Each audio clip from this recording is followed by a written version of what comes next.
कृपया ध्यान रखें कि इस चैनल में सभी की सभी जो जानकारी है वो शैक्षिक और सूचनात्मक उद्देश्यों के लिए है। इस यूट्यूब चैनल में प्राप्त किसी भी जानकारी को वित्तीय सलाह, कानूनी सलाह या तो व्यक्तिगत सलाह के रूप में नहीं लिया जाना चाहिए। जय हिंद दोस्तों।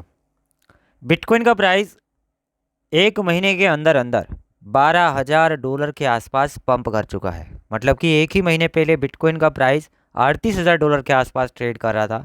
आज की तारीख में बिटकॉइन का प्राइस है $52,000 के आसपास ट्रेड कर रहा है।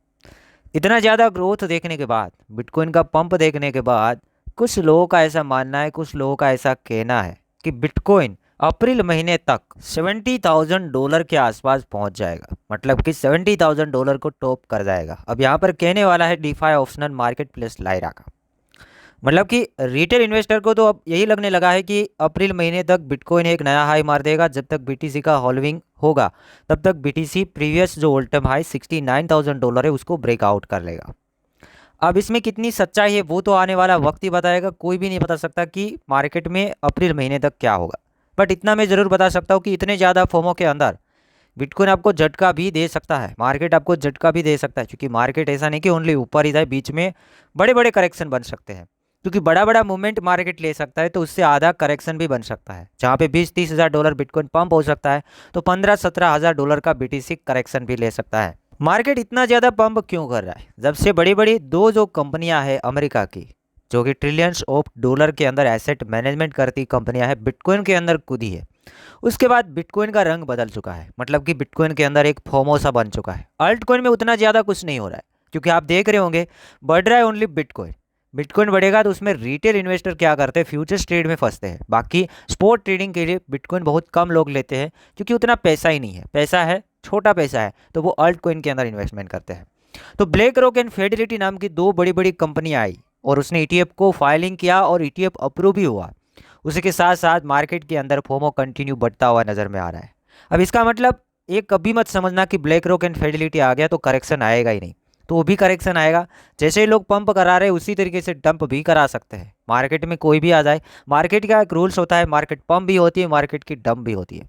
ओनली मार्केट डंप भी नहीं होती, ओनली मार्केट पंप भी नहीं होती, मार्केट दोनों साइड चलती है। नेक्स्ट हम बात करेंगे तो स्टॉक मार्केट के लिए बात करेंगे। मतलब कि एक स्टॉक मार्केट की न्यूज़ है, अमेरिकन स्टॉक मार्केट की, वो कुछ इशारा दे देती है पहले से। जेफ बेजोस जो कि एक दिग्गज है, बिजनेसमैन है, उसने अनदर $2 बिलियन वर्थ के अमेजन स्टॉक है वो सेल कर दिए। मतलब कि टोटली लास्ट वीक के अंदर $6 बिलियन वर्थ के अमेजन के शेयर है वो सेल आउट किए। तो उसे या तो पहले से पता चल गया कि मार्केट में करेक्शन आने वाला है स्टॉक मार्केट के अंदर। अगर यूएस के स्टॉक मार्केट के अंदर करेक्शन आएगा तो जाहिर सी बात है कि बिटकॉइन के अंदर भी उतना ही हमें करेक्शन देखने को मिलेगा। वो भी आने वाले वक्त में देखा जा सकता है, बट इसे हमें कहीं नोट करना चाहिए, थोड़ा ध्यान में रखना चाहिए। नेक्स्ट हम न्यूज़ अपडेट के बारे में बात करेंगे तो सेल्सियस जो फार्म था, सेल्सियस फार्म 2021-22 के अंदर बैंकरप्सी फाइल करवा चुका था और उसके अंदर जो हमारे जैसे लोग थे उसका पैसा लगा हुआ था, पैसा फंस गया था। फिर मामला गया कोर्ट के अंदर। कोर्ट ने यहाँ पर बताया कि ये जो पैसा है लोगों का फंसा है वो आपको क्रेडिटर्स को वापस करना पड़ेगा। तो अभी न्यूज़ निकल के आता है कि सेल्सियस ने तकरीबन $3 बिलियन वर्थ के क्रिप्टो अपने क्रेडिटर्स को वापस डिस्ट्रीब्यूट किया है। मतलब एक अच्छी चीज़ है कि लोगों का पैसा फंस गया। जैसे FTX बैंकक्रप्ट हो गया, उसमें काफ़ी सारे लोगों का पैसा फंसा हुआ है। उसी तरीके से सेल्सियस एक डैक्स था, मतलब डिसेंट्रलाइज्ड एक्सचेंज एक फार्म था, उसमें भी काफ़ी सारा पैसा फंस गया था। बट उसमें कोर्ट के हिसाब से यहाँ पर $3 बिलियन वर्थ के क्रिप्टो है। अभी हम यहाँ पे न्यूज़ देख पा रहे हैं कि यहाँ पे सेल्सियस ने $3 बिलियन वर्थ के क्रिप्टो है अपने क्रेडिटर्स को वापस दिया है। तो उसमें हल्का फुल्का सेल ऑफ भी देख सकते हैं और साथ ही साथ अच्छी बात तो ये है कि क्रेडिटर्स को जो फंड्स है वो वापस मिल रहा है। तो ये थे आज की कुछ IMP क्रिप्टो अपडेट्स। अब यहाँ पे थोड़ा सा मार्केट के अंदर नज़र मारते हैं कि मार्केट के अंदर हो क्या रहा है।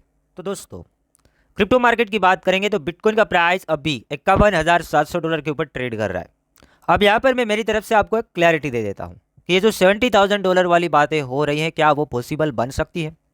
तो हम टेक्निकल के हिसाब से बात करेंगे तो अब एक ही रेजिस्टेंस बची है $70,000 तक मार्केट को पहुंचने के लिए। एक ही रेजिस्टेंस और बहुत क्रिटिकल रेजिस्टेंस। वो रेजिस्टेंस है $52,000 जो कि 48 से लेकर 52 के बीच में रेजिस्टेंस है। काफ़ी लंबी रेजिस्टेंस है क्योंकि यहाँ पर मैं आपको क्लियर कट बताना चाहूँगा। अब देखिएगा हिस्ट्री के मुताबिक $48,000 से लेकर $52,000 के बीच में एक रेजिस्टेंस है।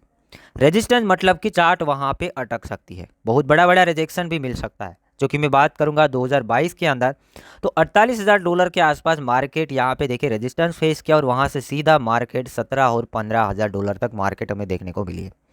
उससे पहले की हम बात करेंगे जून महीना 2021 में, जब मार्केट ऊपर जाना स्टार्ट हुई थी तो मार्केट अटक गई थी $52,000 के आसपास, वहाँ से मार्केट गिरी थी। तो तकरीबन तकरीबन नीचे आप देख सकते हैं कि कितनी गिरावट ली थी। $52,000 से मार्केट डायरेक्टली आ गई थी $40,000 के आसपास, $38,000 के आसपास, फिर जाके हाई मारा।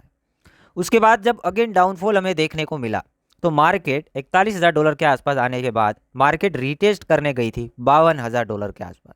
जैसे $52,000 को रीटेस्ट करती अगेन रिजेक्शन लेती है और मार्केट आ जाती है $33,000 के आसपास। मतलब कि यहाँ पे आप देख पा रहे होंगे कि 48 से लेकर $52,000 के बीच में जो रेजिस्टेंस है काफ़ी बड़ी रेजिस्टेंस है।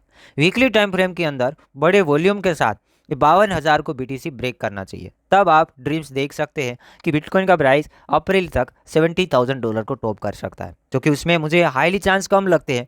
आपको क्या लगता है वो मुझे कमेंट सेक्शन के अंदर बताना है कि क्या 52-53,000 के आसपास मार्केट सस्टेन करेगी, या तो अभी तो दिख रही है नेक्स्ट वीक्स में डाउनफॉल देखने को मिलेगी, वीकली कैंडल ही क्लोजिंग नहीं कर पाएगी। जो भी लगता है कमेंट में बता देना।